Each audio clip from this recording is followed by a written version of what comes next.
অবশ্যই কোনো গাছ দেখে থাকবেন যেখানে অনেক ফল রয়েছে। সেই গাছের ডালগুলি নিজে থেকেই নত হয়ে যায়। কেন? যাতে মানুষ, প্রাণী, এরা সকলে যাতে সেই ফল খুব সহজে গ্রহণ করতে পারেন। এটাই হলো প্রকৃতির শিক্ষা, এটাই হলো প্রকৃতির নিয়ম। মানুষেরও কিছুটা এরকমই হওয়া উচিত। যদি আপনি সাফল্যের চরম সীমায় পৌঁছে যান, অনেক বেশি ধন অর্জন করে ফেলেন, তখন মনে রাখবেন যে আপনি যেন অহংকারী না হয়ে পড়েন। বিনম্র থাকতে হবে। সেই ধনকে ব্যবহার করতে হবে উচিত কাজের জন্য। সেই ধনের দ্বারা সমাজের মঙ্গল করা উচিত। সকল মানুষকে সাহায্য করা উচিত যাদের ধনের অভাব আছে। যদি ধনী হওয়া সত্ত্বেও আপনি ধনের সদ্ব্যবহার এই সমাজের মঙ্গলের জন্য, তার ভালোর জন্য না করেন, যদি আপনি ধন দান না করেন, তাহলে এই ধন অহংকার রূপী বিষে পরিণত হয়ে আপনাকেই নাশ করবে। তাই ফলে ভরা গাছের মতো নত হয়ে থাকুন, বিনম্র হয়ে থাকুন। কখনো কখনো এমন সময় আসবে যখন আমাদের আপনজনের থেকে সাহায্য চাইতে হয়। আমরা সাহায্য চাই আর তারা সাহায্য করেও দেন, আমাদের সংকট থেকে মুক্তও করে দেন। কিন্তু যখন এই সময় বদলে যায়, যখন সুখের সময় আমাদের জীবনে আসে, তখন আমাদের মনে একটা অহংবোধ জেগে ওঠে। মনে হয় উপকার আবার কি? সেই ব্যক্তি সাহায্য করেছিলেন তাতে কি? উনি তো নিজের কর্তব্য পালন করছিলেন। সেই ব্যক্তি আমাদের ধন দিয়েছিলেন যখন প্রয়োজন ছিল, তো আমরা সেই ধন তো ফিরিয়ে দিয়েছি, উপকার কিসের? এই ভাবনা অনুচিত। যদি কোনো ব্যক্তি আপনাকে সাহায্য করে থাকে যখন কেউ করেনি, যখন আপনার সব থেকে বেশি প্রয়োজন ছিল, সেই সাহায্য অমূল্য, আর সেটা উপকারী বটে। যদি কেউ উপকার করেন, তাহলে বিনম্র চিত্তে ভালোবেসে আজীবন তার উপকারের প্রতি কৃতজ্ঞ থাকুন। কারণ সত্যি কথা বলতে এই সংসারে উপকার করার মতো ব্যক্তি খুব কম রয়েছেন, আর উপকারের কথা মনে রাখেন এমন কৃতজ্ঞ ব্যক্তি আরো কম। সেই জন্য জীবনে কৃতজ্ঞ থাকুন আর আমার সাথে ভালোবেসে বলুন, রাধা রাধা। এবার ধরুন আমাকে দ্বারকা থেকে হস্তিনাপুর যেতে হবে, আর পথে আমি প্রত্যেকটা এমন স্থানে দাঁড়াচ্ছি যেখানে আমার মন আপ্লুত করার মতো কোনো দৃশ্য দেখতে পাচ্ছি, বা কোনো ব্যক্তিকে দেখতে পাচ্ছি, বা কোনো প্রসঙ্গ দেখতে পাচ্ছি, বা কোনো নাটক দেখতে পাচ্ছি। তাহলে কি আমি কখনো হস্তিনাপুরে উচিত সময়ে পৌঁছতে পারবো? কখনোই নয়। মানুষকেও ঠিক এই কথাটাই মাথায় রাখতে হবে। মানুষ মনের মধ্যে একটা লক্ষ্য স্থির করেন, সেই পথে অগ্রসর হয়ে পড়েন। এবার সেই পথে এগোতে এগোতে অনেক মানুষজন, অনেক ঘটনা, অনেক সমস্যা চলে আসে, যার ফলে তার মন বিচলিত হয়ে পড়ে। যদি মন বিচলিত হয়ে যায়, তাহলে লক্ষ্যের প্রতি কিভাবে একাগ্রচিত্ত হবেন? সেই জন্য অত্যন্ত আবশ্যক যে আপনি সময়ের সদ্ব্যবহার করুন সেই পথে চলার জন্য। সেই পথে সামনে এগোতে থাকুন, চোখ থাকবে শুধু লক্ষ্যের দিকে। যখনই আপনি বুঝবেন যে আপনি লক্ষ্যভ্রষ্ট হচ্ছেন, আবার সেই পথে নিজেকে টেনে আনুন। ঠিক এইভাবেই এগোতে থাকুন, সাফল্যের শিখরে গিয়ে পৌঁছুন, আর সেখানে গিয়ে আনন্দের সাথে উচ্চ স্বরে বলুন, রাধা রাধা। এগুলো হলো নিম পাতা। যদি এগুলো চেখে দেখেন, তাহলে মুখ বিকৃত হবে। এগুলো কি তেতো খেতে, হে নারায়ণ! এর থেকে বেশি তিক্ত সংসারে আর কিছুই হতে পারে না। হয়তো আপনি এগুলো ফেলেও দেবেন, কিন্তু যদি এই স্বাদের ঊর্ধ্বে উঠে এই নিমের বিষয়ে আপনারা জানতে চেষ্টা করেন, তাহলে আপনি জানতে পারবেন যে এই নিম কতটা বেশি গুরুত্বপূর্ণ, কত গুরুত্বপূর্ণ ওষুধ, আর আমাদের শরীরের জন্য কতটা বেশি লাভজনক। এই নিম, এর মধ্যে অনেক রোগের উপশম নিহিত রয়েছে। এবার জীবনে আমরা বিভিন্ন মানুষের সাথে পরিচিত হই, নেত্র দ্বারা তাদের দেখি, কিন্তু তাদের আমরা খুব একটা পছন্দ করি না। সেক্ষেত্রে আমাদের কি করা উচিত? অন্তর মন দিয়ে তাদের দেখা উচিত। ওনাদের রূপ রং নয়, ওনাদের ব্যবহার, ওনাদের গুণাবলী দেখা উচিত। কারণ হতে পারে ঠিক যেমন নিম পাতা বাস্তবে খুব তেতো, কিন্তু আমাদের শরীরের পক্ষে লাভজনক, সেইভাবেই এইসব মানুষ যাদের দেখলে আমাদের ভালো লাগে না, যাদের রূপ রং আমাদের পছন্দ হয় না, হয়তো সেই মানুষগুলোই আমাদের জীবনকে পূর্ণরূপে পাল্টে দিতে পারেন। হতে পারে তাদের মধ্যে এমন ক্ষমতা রয়েছে, আমাদের সুখ, শান্তি, প্রেরণা প্রদান করতে পারেন, আমাদের দুঃখ হরণ করতে পারেন, আমাদের পথ দেখাতে পারেন। সেই জন্য যখনই কোনো ব্যক্তিকে দেখবেন, চর্মচক্ষু নয় অন্তর্মন দিয়ে দেখবেন, রূপ রং নয় গুণাবলী দেখবেন, মানুষকে আরো ভালোভাবে বুঝতে পারবেন। আর এই মন প্রসন্ন হয়ে বলবে, রাধা। আমি দ্বারকাধীশ এবং আমার সভাতে বিভিন্ন সময় বিভিন্ন ধরনের মানুষ আসেন, নিজেদের দাবি নিয়ে, নিজেদের ইচ্ছে নিয়ে। কখনো কেউ ভোজন চান, আবার কখনো কেউ ওষুধ, কখনো কেউ বস্তু চান, কেউ আবার চান বস্ত্র। কারোর জ্ঞান চাই, কারোর ধন চাই, আবার কারোর বাসস্থান। অনেক সময় আমি এই অনুরোধ, এই ইচ্ছে পূর্ণ করি না।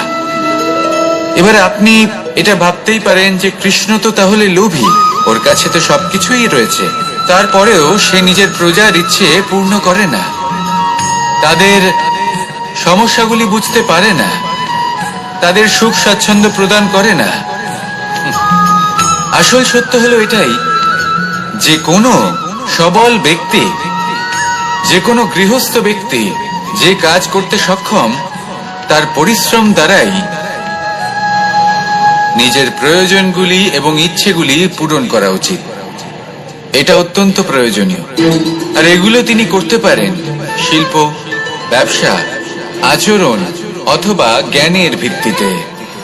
এই পথে চলতে হবে, পরিশ্রম করতে হবে, তবেই সে কিছু অর্জন করতে পারবে। এবার এমন কোন ব্যক্তি যার এই সব কিছুতে কোনো রুচি নেই, যে কিছুই করতে চায় না, সে কিছুই অর্জন করতে পারবে না। এবার এরকম কোনো ব্যক্তিকে যদি আমি কোনো বস্তু প্রদান করি, তাহলে কি হবে? সে পরাধীন হয়ে যাবে, আর সেটা উচিত হবে না। তাহলে কি করা উচিত? তাকে পথ দেখানো, তাকে বোঝাতে হবে যে কোন পথে চলে তুমি নিজের লক্ষ্য প্রাপ্ত করতে পারবে। শিল্প, জ্ঞান, আচরণ এবং ব্যবসা, এই পথে কিভাবে চলে সেটা শেখাতে হবে। আর আমি সেটাই করি। তার ফলে কি হয়? ব্যক্তি স্বাধীন হয়ে যায়।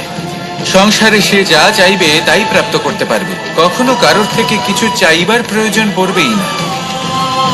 এই কথাটা সবসময় মনে রাখবেন।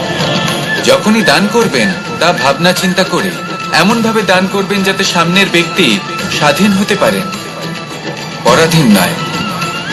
আসুন আমার সাথে ভালোবেসে বলুন, রাধা রাধা।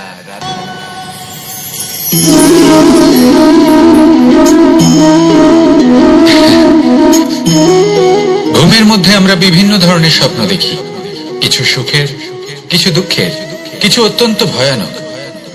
কিন্তু সত্যি কথা বলতে এর উপর আমাদের কোনো নিয়ন্ত্রণ নেই। কিন্তু আমি এমনও কিছু ব্যক্তিকে দেখেছি যারা খোলা চোখে স্বপ্ন দেখেন এবং তা যাপন করেন। নিজেদের একটা আলাদা স্বপ্নের নগরী আছে ওনাদের, সেখানেই জীবন যাপন করেন। আসল বাস্তবটা কি তাতে ওনাদের কিছুই যায় আসে না। এমন কিছু মানুষ আছেন যাদের কাছে বিন্দুমাত্র জ্ঞান নেই। সে না হয় ঠিক আছে, কিন্তু জ্ঞান এমন ভাবে প্রদান করবেন যে মনে হবে সংসারের সমস্ত জ্ঞান তাদের কাছেই রয়েছে। এমন কিছু মানুষ আছেন যারা ভালোবাসতে জানেন না, আর তাও আমি মেনে নিলাম। কিন্তু কথা এমন ভাবে বলবেন তাতে মনে হবে যেন প্রেমের বিষয়ে সবকিছু শুধুমাত্র ইনিই জানেন। এবার আমি এমন কথা অবশ্যই বলছি না যে আপনি এরকম করেন, কিন্তু যদি কোনো ব্যক্তি এরকম করেন, তাহলে তার এটা মাথায় রাখা উচিত যে সেই ব্যক্তি অন্য কারোর সাথে নয়, নিজের সাথে অনুচিত করছেন। কারণ এমন কাজ করে উনি নিজের দোষ, নিজের অপগুণ সংসারের কাছে নয়, নিজের কাছে লুকোচ্ছেন। আপনি যদি নিজেকে বুঝতে না পারেন, সম্পূর্ণরূপে নিজেকে আকলন না করেন, নিজের অপগুণ, নিজের দোষ পূর্ণরূপে না বুঝতে পারেন, তাহলে এটা কি করে বুঝবেন যে নিজেকে কিভাবে শুধরে নিতে হবে? আপনাকে নিজের সত্য স্বীকার করতেই হবে, তারপরেই আপনি নিজেকে পরিবর্তন করতে পারবেন। তাহলে স্বপ্নে নয়, বাস্তবে বাঁচুন। বিগত দিনের কিছু কথা মনে পড়ে গেল। এক অদ্ভুত ঘটনা যা অমূল্য শিক্ষা দিয়ে যেতে পারে। বিষয় হলো যক্ষের সাথে যুধিষ্ঠিরের কথোপকথন। একবার যক্ষ যুধিষ্ঠিরকে জিজ্ঞেস করলেন, ওনাকে বললেন যে আমার কিছু প্রশ্নের উত্তর যদি আপনি দিতে পারেন তাহলে আমি আপনার বাকি ভ্রাতাগণকে আবার জীবিত করে তুলব। সেগুলোর মধ্যে খুব গুরুত্বপূর্ণ আর কঠিন একটা প্রশ্ন ছিল, এই সংসারের সব থেকে শ্রেষ্ঠ আশ্চর্য কোনটি? এই প্রশ্ন আমি আপনাকে জিজ্ঞেস করছি। এবার কেউ বলবেন স্বর্ণ দ্বারা নির্মিত লঙ্কা, এটি হলো সংসারের সব থেকে বড় আশ্চর্য। কেউ বলবেন বরফে ঢাকা সেই পর্বত যা আকাশ স্পর্শ করে। কেউ বলবেন সেই সমুদ্র যার গভীরতা মাপা অসম্ভব ব্যাপার। কেউ বলবেন সেই বায়ু যা আমরা দেখতে পাই না কিন্তু তা আমাদের জীবন দান করে। সংসারের সব থেকে বড় আশ্চর্য কি, সেই প্রশ্নের উত্তর যুধিষ্ঠির দিয়েছিলেন, আর তা ছিল শ্রেষ্ঠ উত্তর এবং উচিত। উনি বলেছিলেন যে সংসারে প্রতিদিন কোন ব্যক্তি জন্ম লাভ করেন আর কোন ব্যক্তি মৃত্যুও লাভ করেন। এবার এই কথাটা সবাই জানেন, সবাই বোঝেন যে যখন জন্মেছি তখন কোনো একদিন আমিও অবশ্যই মৃত্যু লাভ করব। এবার যখন এই কথা প্রত্যেকটা মানুষ জানেন, তখন কেন প্রত্যেক মানুষ এই চিন্তায় থাকেন, এই নিয়ে কষ্ট পান, এই নিয়ে ব্যাকুল হয়ে থাকেন যে উনি একদিন মৃত্যু লাভ করবেন, তার থেকে দূরে পালাতে চেষ্টা করেন। বলেন যে আমি মৃত্যু লাভ করতে চাই না। কেন? যেখানে কোনো না কোনো দিন এটা অবশ্যই হবে। এ হলো ব্রহ্ম সত্য। এই যে ব্যাকুলতা, এই ভয়, এই যন্ত্রণা, এই চিন্তা তার মনকে বাঁচতেই দেয় না, এই জীবন অনুভবই করতে দেয় না। সেই জন্য এই চিন্তা, ব্যাকুলতা, ভয় এসবের কি লাভ? কোনো লাভ নেই। সেই জন্য যতক্ষণ জীবনযাপন করছেন প্রত্যেক মুহূর্ত যেন শ্রেষ্ঠ হয়, আনন্দময় হয়, প্রেমের দ্বারা পরিপূর্ণ হয়, সেই চেষ্টা করুন। চেষ্টা করুন যাতে আপনি যে কাজ করছেন তার দ্বারা যেন অন্যের মঙ্গল হয়। এই প্রচেষ্টাই আপনার জীবনকে প্রসন্নতা আর প্রেম দ্বারা ভরিয়ে তুলবে। এই মন সুপ্রসন্ন হয়ে বলবে রাধা রাধা। এবার যদি আপনাকে জিজ্ঞেস করা হয় যে সব থেকে বেশি শক্তির অনুভব কোথা থেকে করা সম্ভব, তখন কেউ কেউ বলবেন পুষ্টিকর আহার গ্রহণ করলে, ব্যায়াম করলে, কেউ বলবেন ধন লাভ করলে, বন্ধুদের থেকে, পরিবারের থেকে, আদি ইত্যাদি। এইভাবে আপনি শক্তির অনুভব অবশ্যই করতে পারেন, কিন্তু সব থেকে বেশি শক্তির অনুভব যদি আপনি করতে চান তাহলে তা পাবেন শুধু একতার দ্বারা, সংগঠনের দ্বারা। যদি আপনাকে উদাহরণ দিই, নিজের এই হাতটাকে দেখুন, 5টা আঙুল রয়েছে। কোনো একটা বস্তুকে নিজের একটা আঙুল দ্বারা তুলে ধরার চেষ্টা করে দেখুন, বড়ই কষ্ট হবে। তখন আপনি বুঝতে পারবেন যখন এই 5টি আঙুল একত্রিত হয় তখন কোনো কাজ কতটা সহজ হতে পারে। এটাই হলো শক্তি, একতার। সব থেকে ভালো উদাহরণ যদি আপনাকে দিই তাহলে বাঁশি। এই বাঁশি থেকে অত্যন্ত মধুর সুর নির্গত হয় যা সবার মন প্রসন্ন করে দেয়। এই কথা সত্যি, কিন্তু এই বাঁশি আমি একটা বা দুটো আঙুল দিয়ে বাজাতে পারবো না। আমাকে প্রত্যেকটা আঙুল ব্যবহার করতেই হবে, তবেই এর থেকে মধুর সুর নির্গত হবে যা সকলকে প্রসন্ন করবে। ঠিক কিনা? ঠিক এইভাবেই যদি আপনি চান যে আপনার জীবনরূপী বাঁশি থেকেও মধুর সুর নির্গত হোক বা সবার মনকে প্রসন্ন করে তুলুক, তাহলে আপনাকেও জীবনে একতা নিয়ে আসতেই হবে। আপনি একাও কর্ম করতে পারেন, পথ চলতেও পারেন, সামনেও এগোতে পারেন, সাফল্যও লাভ করতে পারেন। কিন্তু যখন সকলে একসাথে এগোবেন, সেই পথে চলবেন, সেই কর্মই করবেন, তখন লক্ষ্যে অবশ্যই পৌঁছবেন, সাফল্য অবশ্যই লাভ করবেন। কিন্তু সেই সাফল্য এবং তার আনন্দের সংমিশ্রণটাই একটু অন্যরকম হবে। তাই জীবনে ঐক্যবদ্ধ হন, একসাথে মিলে এগোতে থাকুন, আর আমার সাথে ভালোবেসে বলুন রাধা রাধা। 2 ধরনের আবেগ রয়েছে যার কোনো মূল্য নেই। আমার কথার অর্থ এটা নয় যে এদের কোনো গুরুত্ব নেই, গুরুত্ব যথেষ্টই রয়েছে, শুধু এদের জন্য আপনাকে কোনো মূল্য দিতে হয় না। প্রথম আবেগ হলো আনন্দ, প্রসন্নতা। এটা আপনি যে কোনো জায়গায় খুঁজে পেতে পারেন যদি আপনি খুঁজে পেতে চান। আপনি কোনো পুষ্পের সৌন্দর্য দেখে প্রসন্ন হতে পারেন। বায়ুর কারণে যখন একটি বৃক্ষ শিহরিত হয় সেটা দেখে আপনি প্রসন্ন হতে পারেন। একটা ছোট্ট শিশুর কলরব শুনেও আপনি প্রসন্ন হতে পারেন। একটা ক্রন্দনরত বালককে হাসিয়ে আপনি প্রসন্ন হতে পারেন। সবকিছু আপনার উপর নির্ভরশীল। সেখানে আরেকটি আবেগ হলো দুশ্চিন্তা। মানুষ বড়ই দুশ্চিন্তা করতে থাকে। আজ আমি এই কাজ করেছি, সেই বিষয়ে চিন্তা। আজ আমি এই কাজ করতে পারিনি, সেই বিষয়ে চিন্তা। কাল আমাকে এই কাজ করতে হবে, সেই নিয়ে চিন্তা। আমি কি সেই কাজটা করতে পারবো, সেই বিষয়ে দুশ্চিন্তা। চিন্তা সর্বত্র রয়েছে, যার জন্য মূল্য দিতে হয় না। যত চান আপনি একত্রিত করতে পারেন। একটা গুরুত্বপূর্ণ কথা মনে রাখবেন, প্রসন্নতা জীবনের একটা নতুন সূত্রপাত। সেখানে দুশ্চিন্তা হলো জীবনের চিতার সমান। এবার এই দুটি আবেগ হলো মূল্যহীন, দুটোই আপনার সামনে আছে। কোনটা চয়ন করবেন আপনি, দুশ্চিন্তা নাকি প্রসন্নতা? সিদ্ধান্ত। আপনি অবশ্যই কোনো গাছ দেখে থাকবেন যেখানে অনেক ফল রয়েছে। সেই গাছের ডালগুলি নিজে থেকেই নত হয়ে যায়। কেন? যাতে মানুষ, প্রাণী, এরা সকলে যাতে সেই ফল খুব সহজে গ্রহণ করতে পারেন।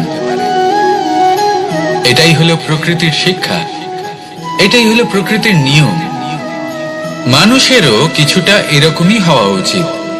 যদি আপনি সাফল্যের চরম সীমায় পৌঁছে যান, অনেক বেশি ধন অর্জন করে ফেলেন, তখন মনে রাখবেন যে আপনি যেন অহংকারী না হয়ে পড়েন।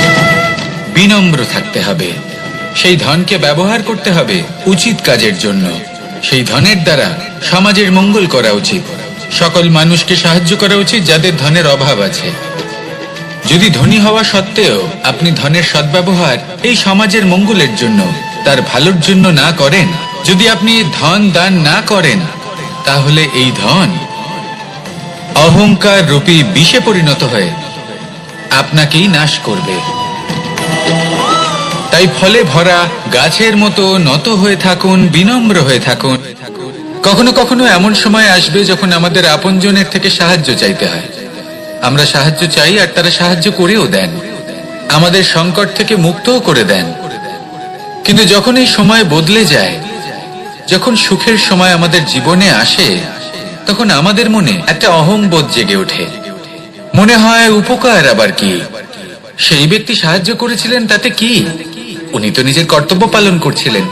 সেই ব্যক্তি আমাদের ধন দিয়েছিলেন যখন প্রয়োজন ছিল, তো আমরা সেই ধন তো ফিরিয়ে দিয়েছি, উপকার কিসের? এই ভাবনা অনুচিত।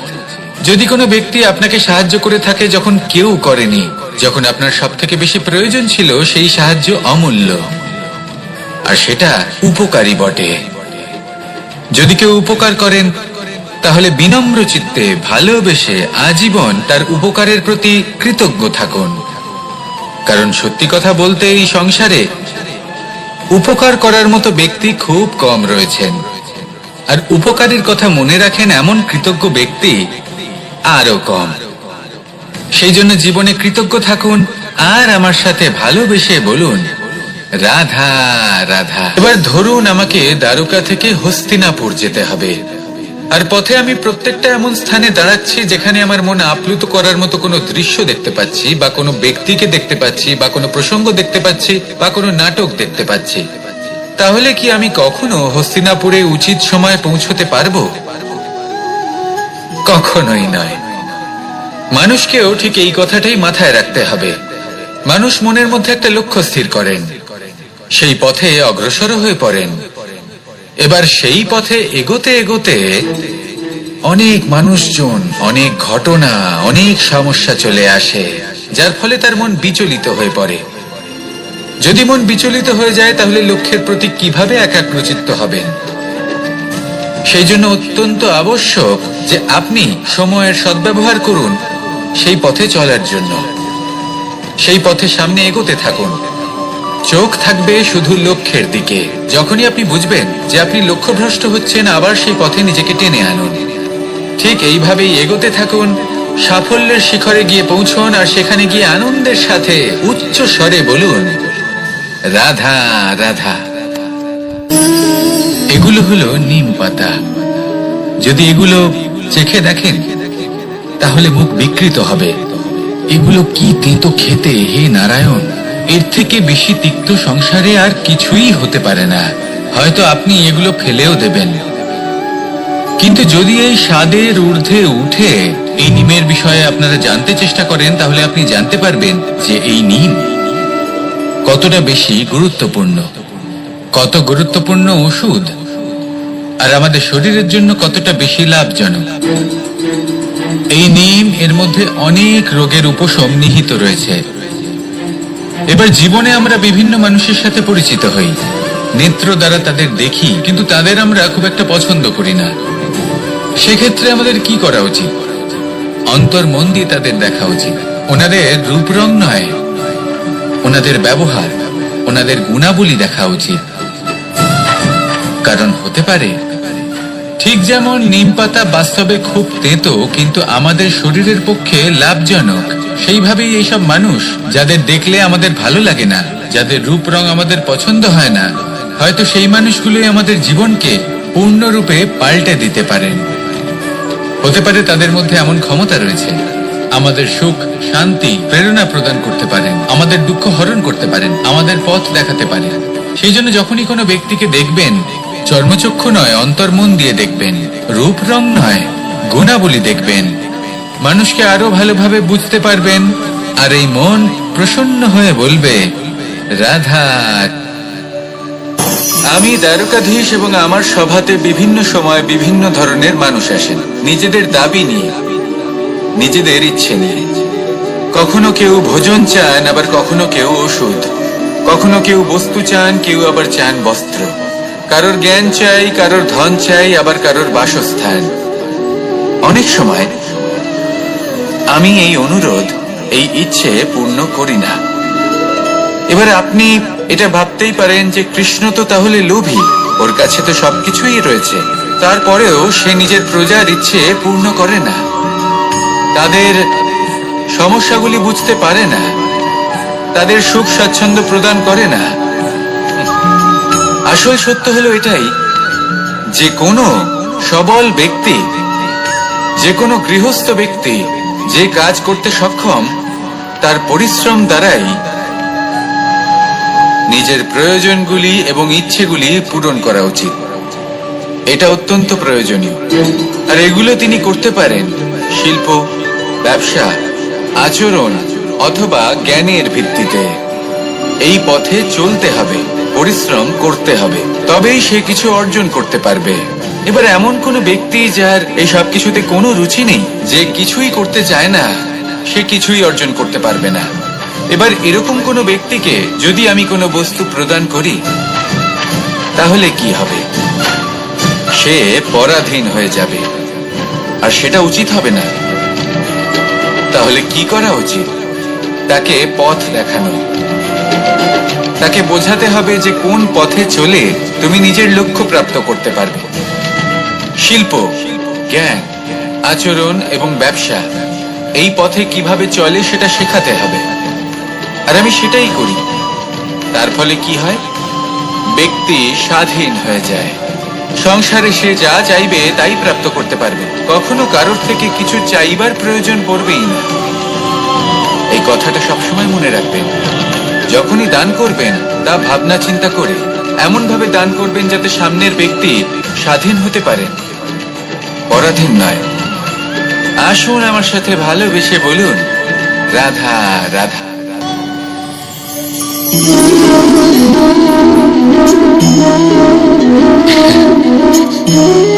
ঘুমের মধ্যে আমরা বিভিন্ন ধরনের স্বপ্ন দেখি, কিছু সুখের, কিছু দুঃখের, কিছু অত্যন্ত ভয়ানক।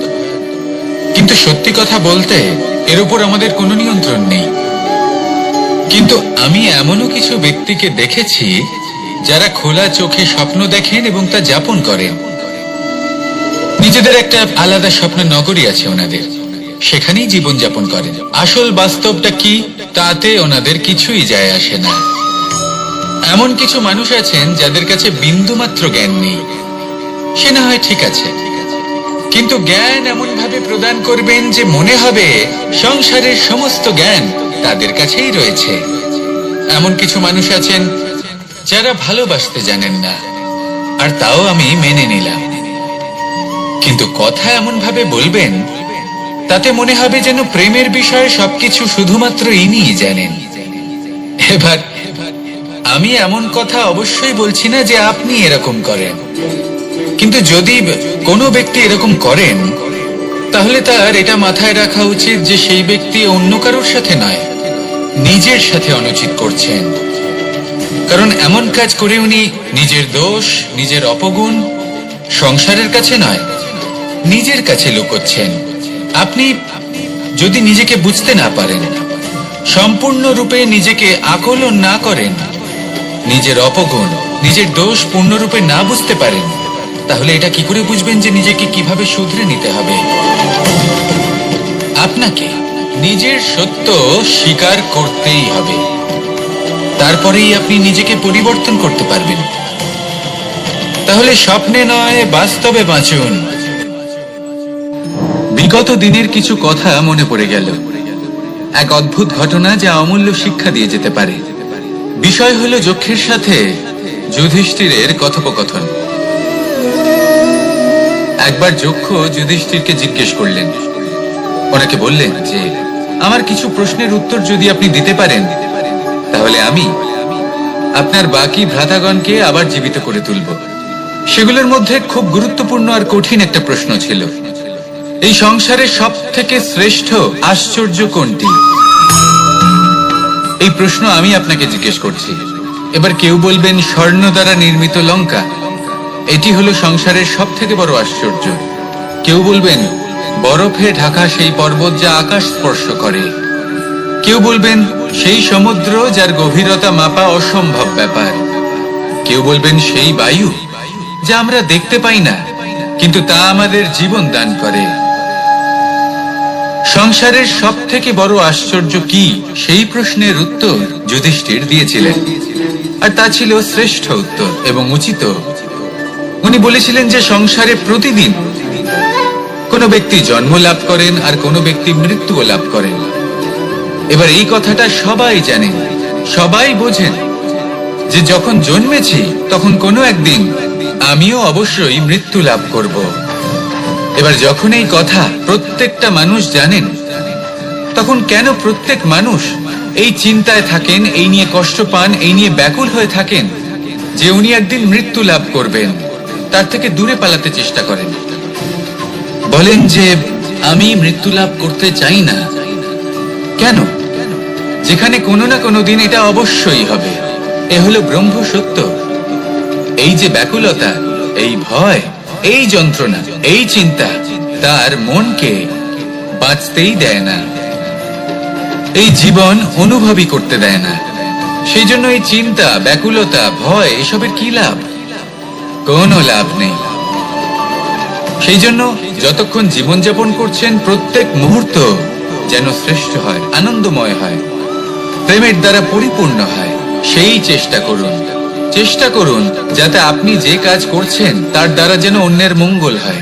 এই প্রচেষ্টাই আপনার জীবনকে প্রসন্নতা আর প্রেম দ্বারা ভরিয়ে তুলবে। এই মন সুপ্রসন্ন হয়ে বলবে রাধা রাধা। এবার যদি আপনাকে জিজ্ঞেস করা হয় যে সব থেকে বেশি শক্তির অনুভব কোথা থেকে করা সম্ভব, তখন কেউ কেউ বলবেন পুষ্টিকর আহার গ্রহণ করলে, ব্যায়াম করলে, কেউ বলবেন ধন লাভ করলে, বন্ধুদের থেকে, পরিবারের থেকে আদি ইত্যাদি। এইভাবে আপনি শক্তির অনুভব অবশ্যই করতে পারেন, কিন্তু সব থেকে বেশি শক্তির অনুভব যদি আপনি করতে চান তাহলে তা পাবেন শুধু একতার দ্বারা, সংগঠনের দ্বারা। যদি আপনাকে উদাহরণ দিই, নিজের এই হাতটাকে দেখুন, 5টা আঙুল রয়েছে। কোনো একটা বস্তুকে নিজের একটা আঙুল দ্বারা তুলে ধরার চেষ্টা করে দেখুন, বড়ই কষ্ট হবে। তখন আপনি বুঝতে পারবেন যখন এই 5টি আঙুল একত্রিত হয় তখন কোনো কাজ কতটা সহজ হতে পারে। এটাই হলো শক্তি, একতার। সব থেকে ভালো উদাহরণ যদি আপনাকে দিই তাহলে বাঁশি। এই বাঁশি থেকে অত্যন্ত মধুর সুর নির্গত হয় যা সবার মন প্রসন্ন করে দেয়। এই কথা সত্যি। কিন্তু এই বাঁশি আমি একটা বা দুটো আঙুল দিয়ে বাজাতে পারবো না, আমাকে প্রত্যেকটা আঙুল ব্যবহার করতেই হবে। তবেই এর থেকে মধুর সুর নির্গত হবে যা সকলকে প্রসন্ন করবে, ঠিক কিনা? ঠিক এইভাবেই যদি আপনি চান যে আপনার জীবনরূপী বাঁশি থেকেও মধুর সুর নির্গত হোক বা সবার মনকে প্রসন্ন করে তুলুক, তাহলে আপনাকেও জীবনে একতা নিয়ে আসতেই হবে। আপনি একাও কর্ম করতে পারেন, পথ চলতেও পারেন, সামনেও এগোতে পারেন, সাফল্যও লাভ করতে পারেন। কিন্তু যখন সকলে একসাথে এগোবেন, সেই পথে চলবেন, সেই কর্মই করবেন, তখন লক্ষ্যে অবশ্যই পৌঁছবেন, সাফল্য অবশ্যই লাভ করবেন। কিন্তু সেই সাফল্য এবং তার আনন্দের সংমিশ্রণটাই একটু অন্যরকম হবে। তাই জীবনে ঐক্যবদ্ধ হন, একসাথে মিলে এগোতে থাকুন, আর আমার সাথে ভালোবেসে বলুন, রাধা রাধা। দুই ধরনের আবেগ রয়েছে যার কোনো মূল্য নেই। আমার কথার অর্থ এটা নয় যে এদের কোনো গুরুত্ব নেই, গুরুত্ব যথেষ্টই রয়েছে, শুধু এদের জন্য আপনাকে কোনো মূল্য দিতে হয় না। প্রথম আবেগ হলো আনন্দ, প্রসন্নতা। এটা আপনি যে কোনো জায়গায় খুঁজে পেতে পারেন যদি আপনি খুঁজে পেতে চান। আপনি কোনো পুষ্পের সৌন্দর্য দেখে প্রসন্ন হতে পারেন, বায়ুর কারণে যখন একটি বৃক্ষ শিহরিত হয় সেটা দেখে আপনি প্রসন্ন হতে পারেন, একটা ছোট্ট শিশুর কলরব শুনেও আপনি প্রসন্ন হতে পারেন, একটা ক্রন্দনরত বালককে হাসিয়ে আপনি প্রসন্ন হতে পারেন। সবকিছু আপনার উপর নির্ভরশীল। সেখানে আরেকটি আবেগ হলো দুশ্চিন্তা। মানুষ বড়ই দুশ্চিন্তা করতে থাকে। আজ আমি এই কাজ করেছি, সেই বিষয়ে চিন্তা। আজ আমি এই কাজ করতে পারিনি, সেই বিষয়ে চিন্তা। কাল আমাকে এই কাজ করতে হবে, সেই নিয়ে চিন্তা। আমি কি সেই কাজটা করতে পারবো, সেই বিষয়ে দুশ্চিন্তা। চিন্তা সর্বত্র রয়েছে, যার জন্য মূল্য দিতে হয় না। যত চান আপনি একত্রিত করতে পারেন। একটা গুরুত্বপূর্ণ কথা মনে রাখবেন, প্রসন্নতা জীবনের একটা নতুন সূত্রপাত। সেখানে দুশ্চিন্তা হলো জীবনের চিতার সমান। এবার এই দুটি আবেগ হলো মূল্যহীন, দুটোই আপনার সামনে আছে। কোনটা চয়ন করবেন আপনি, দুশ্চিন্তা নাকি প্রসন্নতা? সিদ্ধান্ত। কে পৌঁছানো অত্যন্ত কঠিন হয়। কেউ ভাবেন যে কেন এত কঠিন হয়, কেন এত কষ্ট করতে হয় লক্ষ্যে পৌঁছানোর জন্য। এই লক্ষ্য সরলভাবে কেন আমার কাছে চলে আসে না? চলুন আপনাকে একটা কথা বলি, যদি আপনার লক্ষ্য কঠিন না হয় তাহলে তাকে পাওয়া আপনার পক্ষে অসম্ভব হয়ে উঠবে। লক্ষ্যে পৌঁছানোর এই রাস্তায় আপনি যে কড়া রোদের সম্মুখীন হন, যার থেকে আপনি দূরে পালাতে চান, সেই রোদ আপনাকে প্রেরণা যোগায় যে আপনি এগোতে থাকুন। ভাবুন একজন যাত্রী যে কিনা নিজের লক্ষ্যের দিকে যাচ্ছেন, সেই পথে উনি যদি একটু ছায়া পেয়ে যান আর উনি ওখানে বিশ্রাম নেন, তাহলে তার সাথে তার ভাগ্য গভীর নিদ্রায় সেখানে বিলীন হয়ে যায়। তাই পরিশ্রমের কড়া রোদের থেকে কখনো দূরে পালাবেন না। জীবনে শুধু সামনে এগোতে থাকুন দৃঢ়তার সাথে। আর লক্ষ্য সরল হোক, কঠিন হোক বা অত্যাধিক কঠিন হোক, একটা কথা মনে রাখবেন, যে জীবনের লক্ষ্যে পৌঁছতে পেরেছে সে লক্ষ্য প্রাপ্তির জন্য আফসোস কখনোই করে না। রাধা রাধা। এই সংসারে সাফল্য লাভ করার জন্য জ্ঞানের প্রয়োজন হয়, পরিশ্রমের প্রয়োজন হয়, দৃঢ় নিষ্ঠার প্রয়োজন হয়, নিরন্তর চেষ্টা করা প্রয়োজনীয়। কিন্তু আরো কিছু আছে যা অত্যন্ত প্রয়োজনীয় এবং গুরুত্বপূর্ণ। তা হলো ভালো বন্ধু। তাদের থাকা অত্যন্ত প্রয়োজনীয়। যদি ভালো বন্ধু থাকে তাহলে সময় এলে তারা ঢাল হয়ে আপনাকে সুরক্ষা করবেন। সময় এলে অস্ত্রের মতো শত্রুকে সংহারও করবেন। যদি তিনি জ্ঞানী হন, তাদের মধ্যে সদ্গুণ থাকে, তাহলে এই সব গুণ আপনার মধ্যেও প্রবেশ করবে। তাহলে সাফল্যের জন্য ভালো বন্ধু পাওয়া অত্যন্ত প্রয়োজনীয়। কিন্তু শুধু বন্ধু কেন, ভালো শত্রুও থাকা প্রয়োজনীয়। এবার আপনি ভাববেন, আমি কি বললাম? যদি আপনার জীবনেও ভালো অর্থাৎ শক্তিশালী শত্রু থাকে, তাহলে আপনিও শক্তিশালী হতে থাকবেন। এই শত্রু আপনাকে প্রেরিত করবে আরো বেশি শক্তিশালী হয়ে ওঠার। কখনো কোনো হরিণকে দেখুন, তীব্র গতিতে দৌড়তে থাকে। কেন তীব্র গতিতে দৌড়য়?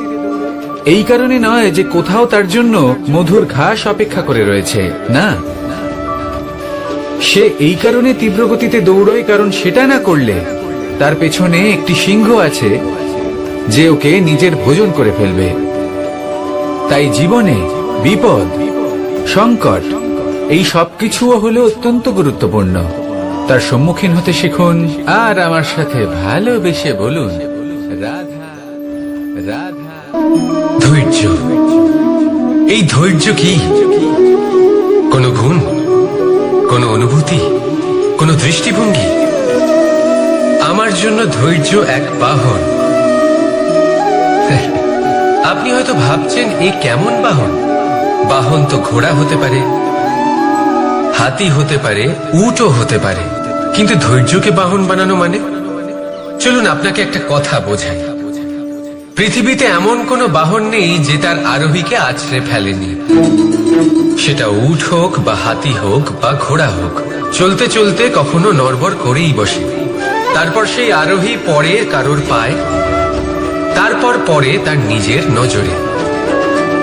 কিন্তু ধৈর্যরূপী বাহন কখনো কাউকে ফেলে না, কখনো না। না সেই আরোহী কারোর পায়ে পড়ে আর না তো নিজের নজরে।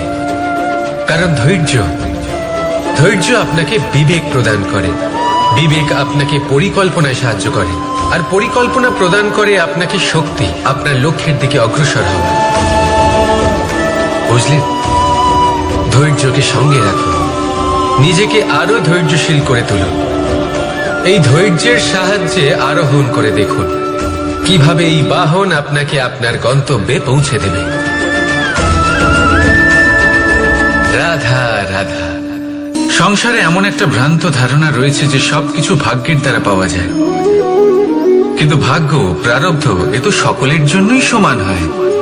এটা তো ব্যক্তির উপরে নির্ভরশীল হয়, তার আকাঙ্ক্ষার উপরে নির্ভরশীল হয়, বাসনার উপরে নির্ভরশীল হয়, স্বভাবের উপরে নির্ভরশীল হয় যে উনি সেটা নিয়ে কি করেন। দেখুন, এই প্রসাদ কিন্তু সকলকেই দেওয়া হয়, কিন্তু তা গ্রহণ করবেন কিভাবে সেটা ব্যক্তির উপরে নির্ভর করে। আপনাকে এক উদাহরণ দিই।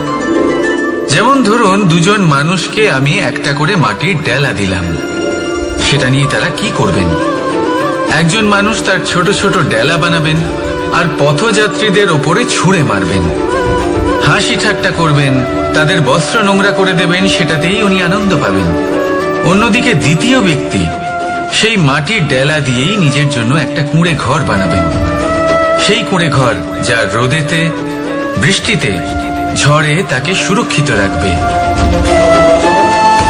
অনুভূতি, এই অনুভূতি বদলাতে শিখুন। এই অনুভূতি অত্যন্ত গুরুত্বপূর্ণ। ভালোবাসাতেও এই অনুভূতি হলো অত্যন্ত গুরুত্বপূর্ণ। ভালোবাসা সে বন্ধুর সাথে হোক, মা বাবার সাথে হোক, ভাই বোনের সাথে হোক, স্ত্রীর সাথে হোক, যে কারোর সাথে হোক।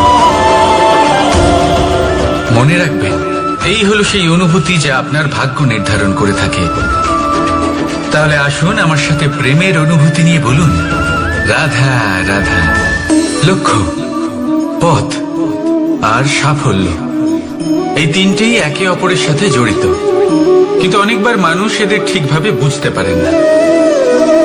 তারা ভাবেন যে যেরকম লক্ষ্য হবে সেরকমই পথ হবে, সেই মতোই লক্ষ্য কঠিন হলে পথ কঠিন হবে, লক্ষ্য সরল হলে পথ সরল হবে। যদি আপনাকে আসল সত্যের সাথে অবগত করাই, তাহলে দেখবেন সবকিছুই এর উল্টো। লক্ষ্য নিজের পথ বানায় না,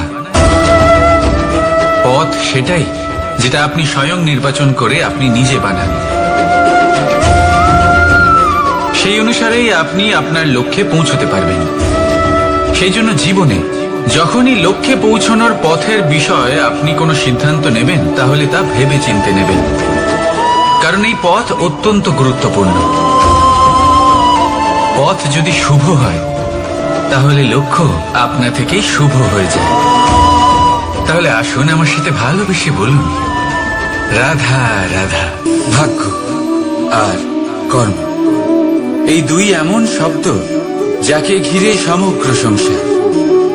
কেউ বলে আমার ভাগ্যে এটা ছিল না, যা পেলে আমার জীবন অন্যরকম হতো। কেউ বলে আমার গত জন্মের কর্ম নিশ্চয়ই এমন ছিল, যে কারণে এই জন্মে এরকম ভাগ্য পেয়েছি আমি। এই সব বাদ দিন আর একবার শান্ত চিত্তে ভাবুন। আপনি বুঝতে পারবেন যে ভাগ্য আর কর্ম এই দুই এই জন্মে তফাৎ শুধুমাত্র এটাই যে যদি ভাগ্যের কথা বলা হয় তাহলে আপনি এই ভাগ্যের থেকে যত বেশি আশা করবেন তত বেশি নিরাশ হবেন আপনি। কারণ এই আশা আপনাকে কর্ম করা থেকে আটকায়। যদি কথা বলা হয় কর্মের, তাহলে নিজের কর্মের প্রতি যত বিশ্বাস রাখবেন তত বেশি সফলতা আপনার কাছে আসবে। তাই একটা কথা মনে রাখবেন, ভাগ্য আপনার কর্ম নির্ধারণ করে না, কিন্তু আপনার কর্ম আপনার ভাগ্যকে অবশ্যই নির্ধারণ করে। রাধা রাধা।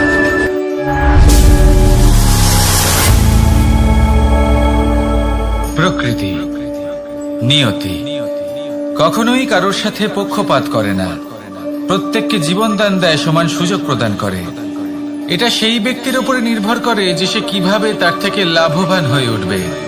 তার নির্বাচনের উপর নির্ভর করে, তার দৃষ্টিভঙ্গির উপর নির্ভর করে যে সে কতটা ধনাত্মক বা কতটা নেতিবাচক। দুই ধরনের মানুষ হন। এমন কিছু মানুষ হন যারা প্রত্যেক পরিস্থিতি, প্রত্যেক সমস্যা এবং বিপদে সুযোগ খুঁজে বের করেন। আর কিছু এমন মানুষ রয়েছেন যারা যে কোনো সুযোগে কোথাও না কোথাও থেকে একটা সমস্যা খুঁজে বের করেন। এবার আপনি কি চান?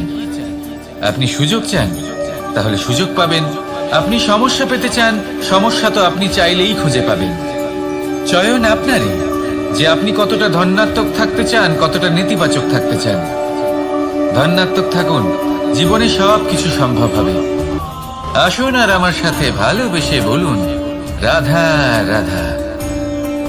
যখনই আমরা কথা বলি জলরাশির বিষয়ে, যখন আমরা তুলনা করি, তখন আমাদের খুব ভালো লাগে মিষ্টি সরোবর, পুকুর, নদী। আর আমরা অপেক্ষা করে থাকি সাগরের জন্য, সমুদ্রের জন্য। কেন করি? কারণ এই সাগর, এই সমুদ্র, এ হলো অত্যন্ত বিশাল আর ভয়ানক। এর জলও কিন্তু নোনতা, যা আমরা পান করতে পারি না। কখনো ভেবে দেখেছেন এই সমুদ্রের অন্তরে এই নোনতা জল, এই নোনতা ভাব, এটা আসে কোত্থেকে? এই যে সমুদ্র, যে প্রবাহমান নদীর থেকে যে খনিজ নির্গত হয়, তার ভান্ডার হলো এটা। সেই খনিজকে নিজের অন্তরে গ্রহণ করে, সেই নোনতা ভাব নিজের মধ্যে সমাহিত করে, আর তারপর সেই নোনতা জল বাষ্পে পরিণত হয়ে ওপরে উঠে যায়, যা মেঘ হয়ে আপনার ওপর মিষ্টি বৃষ্টি হয়ে ঝরে পড়ে। এ হলো সমুদ্রের ত্যাগ, যার জন্য আপনি মিষ্টি জল পান করতে পারছেন, সে নদী থেকেই হোক বা সরোবর থেকে। সেই জন্যই হয়তো সাগর হলো এত মহান, হয়তো সেই জন্যই রত্ন সাগরে পাওয়া যায়। তাই মনে রাখবেন, ক্ষমতা তারই হয় যে ত্যাগ করতে জানে, কোনো বিষকে নিজের মধ্যে ধারণ করে নিতে জানে। তাহলে আপনিও এটাই করুন, এতটাই শক্তিশালী হয়ে উঠুন আর আমার সাথে ভালোবেসে বলুন রাধা রাধা। রাজ্য, শাসন, সাম্রাজ্য, সংস্থাপনা, এগুলিকে সফল কখন বলা যেতে পারে? কোনো বুদ্ধিজীবী বলেন তখন যখন চারিদিকে শান্তি থাকে, কারোর মনে কোনো প্রশ্ন থাকবে না, শঙ্কা থাকবে না। কিন্তু আমার মনে হয় এটা অনুচিত। কোনো রাজ্যের পক্ষে বা কোনো শাসনকালে সব থেকে বড় সংকট তখন আসে যখন সব থেকে বেশি যোগ্য ব্যক্তি বা সব থেকে বেশি বিদ্বান ব্যক্তিও শুধু মুখদর্শক হয়ে বসে থাকেন। মনে প্রশ্ন আসতে থাকে কিন্তু জিজ্ঞেস করেন না, শঙ্কা উৎপন্ন হয় কিন্তু ব্যক্ত করতে পারেন না। এটা খুবই অনুচিত। এই যে প্রশ্ন, তা আসা খুব ভালো।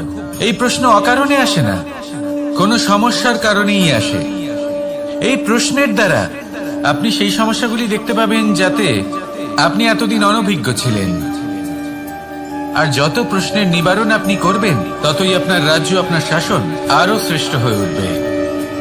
এই প্রশ্ন, এই শঙ্কা, এগুলো আপনাকে সমাধানের চূড়াতে অবশ্যই নিয়ে যাবে। সেই জন্য না প্রশ্ন করা অনুচিত আর না শঙ্কা ব্যক্ত করা অনুচিত।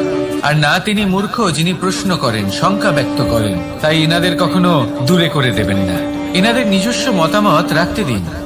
যখন সবাই মিলে একমত হবেন তখন নিশ্চিত রূপে বলা যায় যে এই রাজ্য, এই শাসন, এই সংস্থাপনা সাফল্যের শিখরে রয়েছে।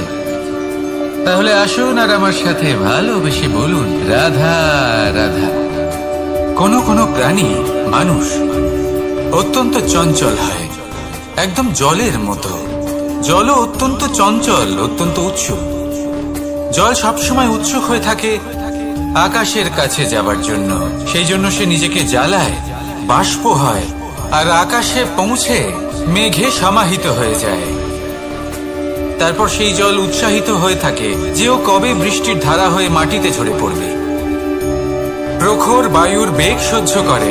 আপনি কি কখনো কোনো জলের ধারা দেখেছেন? তার সামনে যতই মাটি থাকুক না কেন, যতই কাদা থাকুক না কেন, যখন এই জলের ধারা বইতে আরম্ভ করে দেয় তখন এই কাদাকে নিজেই ধুয়ে নিয়ে যায়। ওই কাদাকে ধুয়ে দেয় এবং নিজের পথ নিজেই তৈরি করে নেয়। তাহলে আপনিও এরকম জলের মতো হয়ে উঠুন। যদি হয়ে উঠতে পারেন তাহলে নিজের মনে, নিজের ভাবনার, নিজের জীবনের যত অনাবশ্যক তত্ত্ব আছে, অনুপযোগী অংশ রয়েছে, অর্থাৎ অপরিষ্কার অংশ রয়েছে, তা নিজে থেকেই নির্মল হয়ে উঠবে। আর যেরকম জলের ধারা কখনো থেমে থাকে না, সব সময় বয়ে চলে, সেইভাবে আপনিও কখনোই থামবেন না। সবসময় বয়ে চলুন, এগোতে থাকুন। পথে যদি অনেক বিপদ আসে, সমস্যা আসে, থামবেন না, তার উপর নিরন্তর প্রহার করুন, নিরন্তর প্রয়াস করুন আর অগ্রসর হন। আপনি ভেবে দেখুন, এই জলের ধারা কখনো থেমে থাকে না, সবসময় বয়ে চলে, বিপদের সম্মুখীন হয়ে তাকে সাথে বয়ে নিয়ে চলে। সেই জন্য জলের ধারা, প্রবাহমান এই ধারা, এর থেকে কখনো দুর্গন্ধ আসে না, এতে কখনো ময়লা জমতে পারে না, বরং পালিত হয় সুন্দর প্রাণবন্ত জীবজন্তু, যেমন সুন্দর ছোট মাছ। তাই আপনিও এটাই করুন, কখনো থামবেন না, শুধু চলতে থাকুন, জলের ধারার মতো বইতে থাকুন। আপনি আপনার লক্ষ্য অবশ্যই খুঁজে পাবেন, আর তার সাথে নিজের অন্তরের যে মালিন্য রয়েছে তা আপনি নিজেই নিজের থেকে দূরে করে দেবেন। তাহলে আসুন আর আমার সাথে ভালোবেসে বলুন, রাধা রাধা। সময়, জীবন, কাল। দেখতে গেলে এই তিনটি শব্দ একটি শব্দেরই সমার্থক শব্দ মনে হয়, কিন্তু এই শব্দগুলির অর্থ কি সমান? কখনোই নয়। হ্যাঁ, এই সময় চলতে থাকে, জীবন চলতে থাকে, কালচক্র চলতে থাকে। এই সময় কেটে যায়, কিন্তু এই জীবন, একে যাপন করতে হয়। কি বলেন? এই জীবনে কিছু করুন বা কিছু না করুন, জীবন এমনি কেটে যাবে, আপনি জানতেও পারবেন না। কিন্তু সেটা আমাদের উদ্দেশ্য নয়, একে যাপন করতে হবে। এই জীবনে প্রেরণা পেতে শিখুন, প্রেরণা দিতে শিখুন, আহ্বান গ্রহণ করতে শিখুন, আহ্বান জানাতে শিখুন, মহান কাজ করতে শিখুন, ধন্যাত্মক বোধ জাগিয়ে তুলুন। জীবন অতিবাহিত করার অর্থ কি তা আপনি শিখে যাবেন। কারণ সময় কেটে যায়, সমস্ত যুগ কেটে যায়, কিন্তু জীবনের রীতি জীবন কাটিয়ে দেওয়া নয়, জীবন যাপন করা। এই জীবন সম্পূর্ণরূপে অনুভব করতে হবে, নতুন পথ বানাতে হবে। এবারে যদি এই জীবন বাঁচার সময় একবার ভেবে দেখুন, যদি মনে প্রেম থাকে, সদ্ভাবনা থাকে, তাহলে কি হবে? এই জীবনকে বাঁচার অনুভূতিটাই অন্যরকম হয়ে যাবে, একটা আনন্দময় অনুভূতি লাভ করবে। তাহলে এটাই করুন আর আমার সাথে ভালোবেসে বলুন, রাধা রাধা। এবার অনেক সময় মানুষের মনে এরকম প্রশ্ন আসে যে এই সংসারে সব থেকে বড় বিপদ কি? কেউ বলে ধর্ম সংকট, আবার কেউ বলে প্রাণের উপর আসা সংকট। প্রত্যেক মানুষের জীবনে বিভিন্ন সংকট আসে, আর এই সমস্ত সংকট অত্যন্ত বিচিত্র হতে পারে। এই সমস্ত সংসার হলো সংকট দ্বারা পরিপূর্ণ। ঠিক আছে, আপনাকে একটা উদাহরণ দিই। একজন ধনী ব্যক্তি, এবার ওনার জীবনে সংকট কি হতে পারে? সংকট এটাই যে কেউ তার সম্পত্তি চুরি না করে নেয়, আমরা বুঝতে পারছি। এবার একজন চোর, তার জীবনে সংকট কি হতে পারে? যে চুরি করার সময় সে যদি তার একটা কাশি চাপতে না পারে, তাহলে সে ধরা পড়ে যেতে পারে, ঠিক কিনা? আবার অনেক সময় এমনও হয় যে যার জন্য আমি সংকট, সেও আমার কাছে সংকট। যেমন এই পরিস্থিতিতে দেখুন, সংকট হলো সংকট, এ তো জীবনে থাকবে, কিন্তু এর সম্মুখীন কিভাবে হওয়া যায়? বিপদ আপদ আপনাকে সন্ত্রস্ত করে রাখতে পারে, কিন্তু এই বিপদ প্রত্যেকের জীবনে কোনো না কোনো কারণে থাকে। এটা আপনাকে দেখায় যে আপনার মধ্যে কি খামতি রয়েছে, কেন রয়েছে।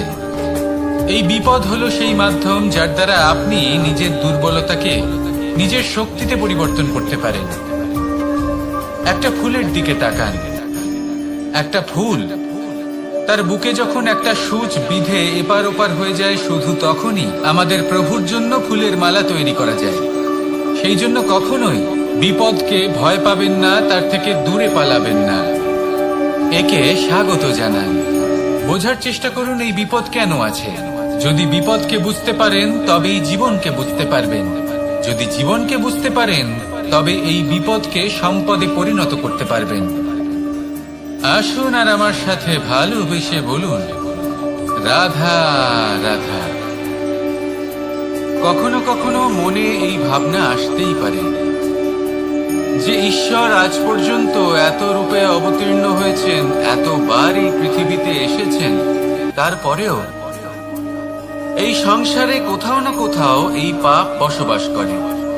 এটার কারণ কি? এটার কারণ আমরা স্বয়ংই। যখন কোনো ব্যক্তি এই পৃথিবীর পথপ্রদর্শন করে, এই সংসারকে উচিত দিশা দেখায়, এই সংসারের মঙ্গল করে, আমরা সেই ব্যক্তিকে মানুষ থেকে ঈশ্বর বানিয়ে ফেলি। সেই ব্যক্তির পতন স্বয়ং আমাদের হাতেই হয়ে যায়, কারণ সেই ব্যক্তি তার শ্বাস প্রশ্বাসের জন্য হয় না। সেই ব্যক্তি হলো সেই ভাবনা যা সে এই সংসারকে প্রদান করেছে। আমরা সেই ব্যক্তির ভাবনাটারই অন্ত করে দিই। এটা উচিত নয়। আমরা ওনাকে প্রভু মেনে নিই। প্রভু মানার পর আমরা ওনার কাছে প্রার্থনা করি, হে প্রভু আমাদের সাহায্য করুন। যদি উনি প্রভুও হন, তাও উনি পৃথিবীতে এসেছেন মনুষ্য রূপে। যা কর্ম করেছেন, যা শক্তি প্রাপ্ত করেছেন, এই দেহ থেকেই প্রাপ্ত করেছেন। আপনাদের এটা বোঝানোর জন্য যে এই কাজ আপনিও করতে পারেন। যারা সৎ আত্মা থাকেন, তাদের জন্য সর্বশ্রেষ্ঠ শ্রদ্ধাঞ্জলি হলো এটাই যে আপনি তাদের পদচিহ্ন অনুসরণ করে চলুন। না ওনাদের স্মরণে থাকুন, না পুষ্পের মালা ওনাদের চরণে রাখুন, বরং তাদের ভাবনাকে অনুসরণ করে সেই ভাবনা নিয়ে এগিয়ে চলুন। এটা না শুধু আপনার জন্য, বরং সমগ্র সংসারের জন্য লাভদায়ক। তাহলে এটাই করুন আর আমার সাথে ভালোবেসে বলুন, রাধা রাধা। যখন কঠোর রোদে আমাদের শরীর উত্তপ্ত হয়ে যায়, আমরা গরম অনুভব করি, তখনই যদি বর্ষা হয় আর বৃষ্টির জলের ফোঁটা আমাদের শরীরে এসে পড়ে, তখন কেমন অনুভূতি হয়? বর্ষার এই জলের ফোঁটা যখন ধরিত্রীতে পড়ে, তখন যে নাদ উৎপন্ন হয়, মনে হয় যেন এক সঙ্গীত। এমন এক সঙ্গীত যা স্থিরতার সাথে আমাদের বুঝিয়ে দেয় যে এই সূর্যের উত্তাপ, এই রোদ, তা চিরকালের জন্য থাকবে না। সূর্যের কিরণের যতই তেজ থাকুক, যখন বর্ষা আসবে এই রোদের কিরণকে শীতল করবে। সূর্যের তেজ যতই বেশি হোক না কেন, কখনো না কখনো কালো মেঘ আসবে আর সূর্যকে ঢেকে দেবে। অর্থাৎ এই প্রকৃতি আমাদের শিক্ষা দেয় যে কারোর প্রকাশ, যে কারোর মেধা চিরকাল টিকে থাকে না। এবার যদি কথা বলি অন্ধকারের বিষয়ে, তবে রাত্রির কালো অন্ধকারকে একটা জোনাকির আলো পরাজিত করে। অর্থাৎ অন্ধকারও চিরকালের জন্য বজায় থাকে না। এটা কি আমরা বুঝলাম? তবে আপনাদের দুটো সহজ প্রশ্ন করব। জীবনে যখন কিছুই আপনাদের সাথে চিরকাল থাকবে না, তাহলে অহংকার কি নিয়ে? আর জীবনে যদি প্রত্যেক দুঃখ, বিপদ, সমস্যা একটা সময় পর আপনাকে ছেড়ে চলে যায়, তাহলে পরাজয় মানবেন কেন? এই দুশ্চিন্তা ত্যাগ করুন, এই অহংকার ত্যাগ করুন, আসক্তি ত্যাগ করুন। আপনি কি কখনো কোনো জলের ধারা দেখেছেন? তার সামনে যতই মাটি থাকুক না কেন, যতই কাদা থাকুক না কেন, যখন এই জলের ধারা বইতে আরম্ভ করে দেয়, তখন এই কাদাকে নিজেই ধুয়ে নিয়ে যায়। ওই কাদাকে ধুয়ে দেয় এবং নিজের পথ নিজেই তৈরি করে নেয়। তাহলে আপনিও এরকম জলের মতো হয়ে উঠুন। যদি হয়ে উঠতে পারেন, তাহলে নিজের মনে, নিজের ভাবনার, নিজের জীবনের যত অনাবশ্যক তত্ত্ব আছে, অনুপযোগী অংশ রয়েছে, অর্থাৎ অপরিষ্কার অংশ রয়েছে, তা নিজে থেকেই নির্মল হয়ে উঠবে। আর যেরকম জলের ধারা কখনো থেমে থাকে না, সব সময় বয়ে চলে, সেইভাবে আপনিও কখনোই থামবেন না। সবসময় বয়ে চলুন, এগোতে থাকুন। পথে যদি অনেক বিপদ আসে, সমস্যা আসে, থামবেন না। তার উপর নিরন্তর প্রহার করুন, নিরন্তর প্রয়াস করুন আর অগ্রসর হন। আপনি ভেবে দেখুন, এই জলের ধারা কখনো থেমে থাকে না, সবসময় বয়ে চলে। বিপদের সম্মুখীন হয়ে তাকে সাথে বয়ে নিয়ে চলে। সেই জন্য জলের ধারা, প্রবাহমান এই ধারা, এর থেকে কখনো দুর্গন্ধ আসে না, এতে কখনো ময়লা জমতে পারে না, বরং পালিত হয় সুন্দর প্রাণবন্ত জীবজন্তু, যেমন সুন্দর ছোট মাছ। তাই আপনিও এটাই করুন, কখনো থামবেন না, শুধু চলতে থাকুন, জলের ধারার মতো বইতে থাকুন। আপনি আপনার লক্ষ্য অবশ্যই খুঁজে পাবেন, আর তার সাথে নিজের অন্তরের যে মালিন্য রয়েছে, তা আপনি নিজেই নিজের থেকে দূরে করে দেবেন। তাহলে আসুন আর আমার সাথে ভালোবেসে বলুন, রাধা রাধা। সময়, জীবন, কাল। দেখতে গেলে এই তিনটি শব্দ একটি শব্দেরই সমার্থক শব্দ মনে হয়, কিন্তু এই শব্দগুলির অর্থ কি সমান? কখনোই নয়। হ্যাঁ, এই সময় চলতে থাকে, জীবন চলতে থাকে, কালচক্র চলতে থাকে। এই সময় কেটে যায়, কিন্তু এই জীবন, একে যাপন করতে হয়। কি বলেন? এই জীবনে কিছু করুন বা কিছু না করুন, জীবন এমনি কেটে যাবে, আপনি জানতেও পারবেন না। কিন্তু সেটা আমাদের উদ্দেশ্য নয়, একে যাপন করতে হবে।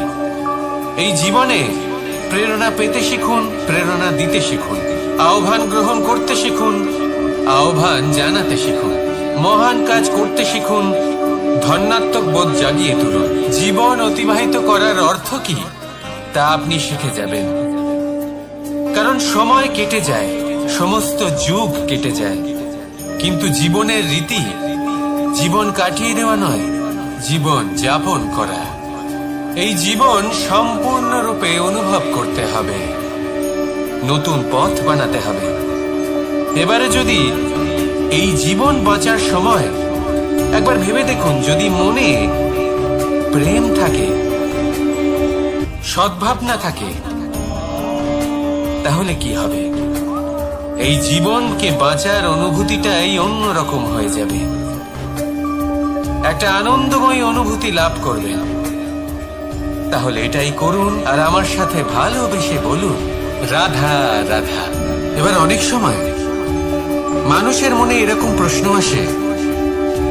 আসে যে এই সংসারে সব থেকে বড় বিপদ কি? কেউ বলে ধর্ম সংকট, আবার কেউ বলে প্রাণের উপর আসা সংকট। প্রত্যেক মানুষের জীবনে বিভিন্ন সংকট আসে, আর এই সমস্ত সংকট অত্যন্ত বিচিত্র হতে পারে। এই সমস্ত সংসার হলো সংকট দ্বারা পরিপূর্ণ। ঠিক আছে, আপনাকে একটা উদাহরণ দিই। একজন ধনী ব্যক্তি, এবার ওনার জীবনে সংকট কি হতে পারে? সংকট এটাই যে কেউ তার সম্পত্তি চুরি না করে নেয়, আমরা বুঝতে পারছি। এবার একজন চোর, তার জীবনে সংকট কি হতে পারে? যে চুরি করার সময় সে যদি তার একটা কাশি চাপতে না পারে, তাহলে সে ধরা পড়ে যেতে পারে, ঠিক কিনা? আবার অনেক সময় এমনও হয় যে যার জন্য আমি সংকট, সেও আমার কাছে সংকট। যেমন এই পরিস্থিতিতে দেখুন, সংকট হলো সংকট, এ তো জীবনে থাকবে, কিন্তু এর সম্মুখীন কিভাবে হওয়া যায়? ঈর্ষা আমাদেরই মনে বসবাস করা আরো একটা শত্রু। তবে এই শত্রু কখনো কখনো আমাদের জন্য লাভদায়কও হতে পারে, কিন্তু যদি আমরা সতর্ক না থাকি তাহলে সেটা ততটাই ঘাতক হয়ে উঠতে পারে। যদি আপনার কোনো প্রতিদ্বন্দ্বী থেকে থাকে যে এগিয়ে চলেছে, তাকে দেখে আপনার মনে ঈর্ষা উৎপন্ন হয়, আর ঈর্ষাবশত আপনি নিরন্তর চেষ্টা করতে থাকেন, পরিশ্রম করতে থাকেন সামনে এগোনোর জন্য, তাহলে তার দ্বারা আপনার বিকাশই হবে। কিন্তু যদি আপনি নিজের বিরোধীকে শেষ করতে দেওয়ার জন্য অগ্রসর হন, তাকে বিনাশ করার জন্য অগ্রসর হন, তাহলে এই ঈর্ষা প্রথমে আপনার বিনাশ অবশ্যই করবে। একটা কথা আছে, এটা পশু প্রবৃত্তি, আপনি শুধুই নিজের বিকাশের কথা ভাববেন। তিনিই হলেন প্রকৃত মানুষ, যিনি অন্য মানুষের জন্য প্রাণও দিতে পারেন। এই ঈর্ষা যদি আপনাকে বিকাশের পথে নিয়ে যেতে পারে তাহলে খুবই ভালো। যদি আপনাকে অন্য কাউকে বিনাশ করে দেওয়ার পথে অগ্রসর করে, তাহলে তার থেকে দূরে থাকাই ভালো। যেমন ধরুন, আপনার কাছে একটা সূচ আছে, যার দ্বারা আপনি ছেঁড়া কাপড়ও সেলাই করতে পারবেন বা অন্য কারোর পাত্রে ছিদ্রও করে দিতে পারবেন। আপনি কি চাইবেন, নিজের বিকাশ নাকি অন্য কারোর বিনাশ? সিদ্ধান্ত আপনারই। আসুন আর আমার সাথে ভালোবেসে বলুন, রাধা রাধা। বিষ এবং অমৃত, এর ভিত্তিতেই সংসার চক্র চলতে থাকে। যখন সমুদ্র মন্থন হয়েছিল তখন এই দুই প্রাপ্ত হয়েছিল। প্রথমে বিষ পাওয়া গেল, তারপর অমৃত। জীবন মন্থন করলেও এগুলো লাভ করা যায়। এবার এই যে বিষ, তা হলো অমৃতের থেকে অনেক বেশি শক্তিশালী এবং সেই জন্যই অনেক বেশি ঘাতকও। এবার বোঝার চেষ্টা করি এই বিষ আসলে কি। যে কোনো বস্তু বা কোনো ভাব যদি মাত্রার থেকে বেশি পরিমাণে আপনার কাছে থাকে, প্রয়োজনের থেকে বেশি আপনার কাছে থাকে, তাহলে সেটা আপনার কাছে বিষ সমান হতে পারে। তা সে ধন হোক, শক্তি হোক, সম্মান হোক, ইত্যাদি ইত্যাদি। যদি আপনার কাছে এমন কিছু থেকে থাকে যা মাত্রার থেকে বেশি পরিমাণে আপনার কাছে আছে, তাহলে তাকে ভাগ করতে শিখুন। যদি আপনি ভাগ করতে শিখে যান, তাহলে এই বিষই আপনার জন্য অমৃতে পরিণত হবে, আর তাদের কাছেও অমৃত সমান হয়ে উঠবে যাদের এই সাহায্যের প্রয়োজন। তাহলে ভাগ করে নিতে শিখুন আর আমার সাথে ভালোবেসে বলুন, রাধা রাধা। মানুষ বড়ই বিচিত্র প্রাণী। অধিক থেকে অধিকতর ধন লাভ করার চেষ্টায় নিজের শরীরকে নষ্ট করে ফেলেন, নিজের শক্তি হারিয়ে ফেলেন, নিজের সামর্থ্য হারিয়ে ফেলেন। আর যে ধন লাভ করেন সেটা কোথায় যায়? সেই শক্তি, সেই সামর্থ্যকে আবার ফিরে পাওয়ার জন্য। আর কিছু মানুষ জীবন এমন ভাবে যাপন করেন যেন তা কখনোই শেষ হবে না, কিন্তু শেষ তো সবারই হবে। আর যখনই শেষটা কাছে চলে আসে, তখন মানুষ এটা বুঝতে পারেন যে সে জীবনকে উপভোগ করেন। তার কারণটা কি? লালসা। এই লালসা জন্ম দেয় লোভকে, আর এই লোভ জন্ম দেয় আপনারই বিনাশকে। সেই জন্য আজ আপনার কাছে যা কিছু আছে, যেমনটা আছে, তার সাথে জীবন যাপন করুন, পূর্ণরূপে যাপন করুন। আপনার কাছে যতই ধন, শক্তি, মান থাকুক, তা সবার মধ্যে ভাগ করতে শিখুন। ভাগ করলে ভালোবাসা বাড়ে, আর এই ভালোবাসা দ্বারা জীবন আরো সুখময় হয়ে ওঠে। তাহলে আসুন আর আমার সাথে ভালোবেসে বলুন, রাধা রাধা।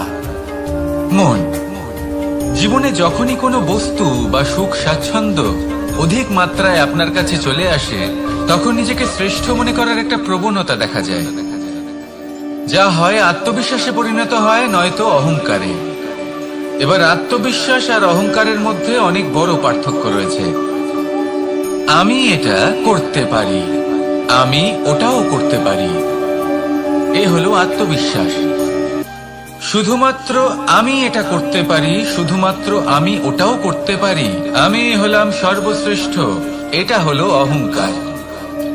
এবার এই অহংকারের ধ্বনি অনেক দূর প্রবাহিত হয়, আর এর প্রহার সর্বপ্রথম আপনাকে বিপর্যস্ত করে।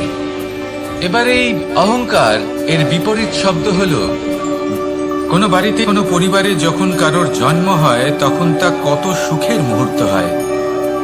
সেই ছোট্ট সন্তান যখন কিছুটা বড় হয়, সে হাঁটার চেষ্টা করে, আর সেই প্রক্রিয়াতেও খুব বড় একটা শিক্ষা লুকিয়ে রয়েছে, ঠেলে দেওয়া। যখন আপনি হাঁটতে চান, সামনে এগোতে চান, তখন আপনি কি করেন? নিজের পায়ের তলার যে মাটি, তাকে আপনি পেছনে ঠেলে দেন। ব্যাস, এই একই জিনিস তো জীবনেও শিখতে হবে। এবার যদি আপনি জ্ঞানের পথে অগ্রসর হতে চান, তাহলে অজ্ঞানতাকে পেছনে সরিয়ে দিতে হবে। যদি আপনি প্রকাশের দিকে এগোতে চান, তাহলে অন্ধকারকে পেছনে সরিয়ে দিতে হবে। যদি আপনি ভবিষ্যতে সফল হতে চান, তাহলে অতীতের যে অসফলতাগুলিকে পেছনে সরিয়ে দিতে হবে। যে জল বইতে বইতে থেমে যায়, তাকে আমরা নালা বলে থাকি, তার থেকে দুর্গন্ধ বের হয়। কিন্তু যে জল বইতেই থাকে, তাকেই আমরা পবিত্র জল বলি।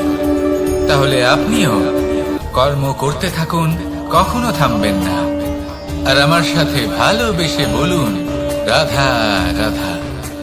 যোগাসন, যোগাসনে আসন অত্যন্ত গুরুত্বপূর্ণ। এবার আমি বলবো সবথেকে শ্রেষ্ঠ আসন কোনটি। আশ্বাস, নিজেকে আশ্বস্ত করতে থাকুন যে আমি আছি, সব ঠিক হবে, যা হচ্ছে ভালোর জন্য হচ্ছে। এই আশ্বাস আপনাকে জীবনে এমন ধনাত্মক বিশ্বাস দেবে যে আপনি বড় বড় সমস্যার সমাধান করতে পারবেন। এবার যদি কথা বলি সবথেকে কঠিন সময়ের, তাহলে সেটা হলো বিচ্ছেদের। যা মা সীতাকে সহ্য করতে হয়েছে শ্রীরামের জন্য, রাধা কৃষ্ণকেও সহ্য করতে হয়েছে। যে ব্যক্তি বিচ্ছেদের সময় সঠিক পথে চলে এসেছে, সে জীবনে অনেক শ্রেষ্ঠ স্থানে অবশ্যই পৌঁছতে পারবে। এবার যদি কথা বলি সবথেকে জরুরি এবং গুরুত্বপূর্ণ সময়, তাহলে সেটা হলো সংযোগ। সকলকে সাহায্য করতে থাকুন। আপনি অন্যদের সাহায্য করে তাদের যত আনন্দ দিতে পারবেন, ততটাই আনন্দ আপনারও জীবনে অবশ্যই আসবে। আসুন আর আমার সাথে ভালোবেসে বলুন, রাধা রাধা। কামবোধ, এটাই আপনার অন্তরের প্রথম শত্রু। বেশিরভাগ মানুষই কামবোধ বলতে লালসা বোঝেন, কিন্তু এটা সম্পূর্ণ সত্য নয়। কামের আসল অর্থ হলো কামনা। এটা খুবই সহজ ব্যাপার। মনুষ্য শরীর থাকলে, মানুষের মন থাকলে, এই কামনা অবশ্যই থাকবে। এবার এটাই দেখতে হবে যে এই কামনা নেতিবাচক কামনা নাকি ইতিবাচক কামনা। অন্য কারোর জিনিসে নজর দেওয়া, অন্য কোনো মানুষের উপর নজর দেওয়া, কোনো অনুচিত বস্তুর দিকে নজর দেওয়া, এই নেতিবাচক কামনা। আর এই দুষ্কামনা মানুষকে দিয়ে অপকর্ম করাবেই। তাই মনে রাখবেন, যে ব্যক্তি নিজের কামনাকে নিয়ন্ত্রণে রাখতে পারেন, তিনি সঠিক পথেও থাকেন, সঠিক লক্ষ্যে পৌঁছতেও পারেন। যিনি কামনা নিয়ন্ত্রণে রাখতে পারেন না, তিনি তার পথও হারিয়ে ফেলেন এবং লক্ষ্যচ্যুতও হন। তাই মনে রাখবেন, নিজের কামনাগুলিকে নিয়ন্ত্রণে রাখুন। কাম নামক এই শত্রুর উপর বিজয় লাভ করুন, আর আমার সাথে ভালোবেসে বলুন, রাধা রাধা। মানুষ কখনো কখনো সময়কে নিয়ন্ত্রণ করতে চেষ্টা করে, কখনো কখনো সময়ের গুরুত্ব বুঝতে পারে না। এটা ভাবে যে এই কিছু মুহূর্ত কেটে যাক, একে অতিবাহিত করি, তাহলে কি বা হবে। কয়েকটা মুহূর্ত মাত্র, কিন্তু তা নয়। আজকের একটা মুহূর্ত ভবিষ্যতের অনেক বড় পরিবর্তনের ভিত হতে পারে। আজকের একটা মুহূর্ত আপনার ভবিষ্যৎকে উজ্জ্বল করে তুলতে পারে। সেই জন্য ছোট ছোট মুহূর্তগুলিকে অদেখা করবেন না। সময়কে কাজে লাগান, পূর্ণরূপে কাজে লাগান। এবার যদি আপনি কাউকে সাহায্য করতে চান আর সেই কারণেই যদি থেমে থাকেন, তাহলে ঠিক আছে, কারণ আপনি কাউকে সাহায্য করে তার জীবনকে আরো ভালো করে তুলতে চাইছেন, আরো শ্রেষ্ঠ করতে চাইছেন। এই পুণ্য, এই কর্ম ফিরে আপনার কাছেই আসবে আর আপনার জীবনকে শুভ করে তুলবে। কিন্তু যদি আপনি আলস্যের কারণে থেমে থাকেন এবং কিছুই না করেন, সময় নষ্ট করেন। মানুষ চিরকাল বড় মানুষ হয়ে উঠতে চায়, সবসময় সেই নিয়ে কল্পনা করে। কিন্তু প্রশ্ন হলো এটাই যে মানুষ বড় কখন হতে পারে? যখন সে ধনী হয়ে ওঠে, নাকি যখন তার কাছে সম্মান থাকে, নাকি যখন রূপবান হয় বা অধিক শক্তিশালী হয়? মানুষ বড় মানুষ তখনই হতে পারে যখন বিপদের সময় সে অন্য কোনো মানুষের পাশে এসে দাঁড়ায়। তাই সর্বপ্রথম এটা শিখুন। হয়তো এই জন্যই হনুমান শ্রীরামের কাছে এতটা বড়, আর হয়তো এই জন্যই বলরাম দাদা আমার কাছে এত বড়। যদি আপনিও জীবনে বড় হয়ে উঠতে চান, তাহলে কারোর সাথে তার দুঃখের সময়, তার সংকটের সময় তাকে সঙ্গ দিন আর পাশে এসে দাঁড়ান। এই মন প্রসন্ন হয়ে বলবে, রাধা রাধা।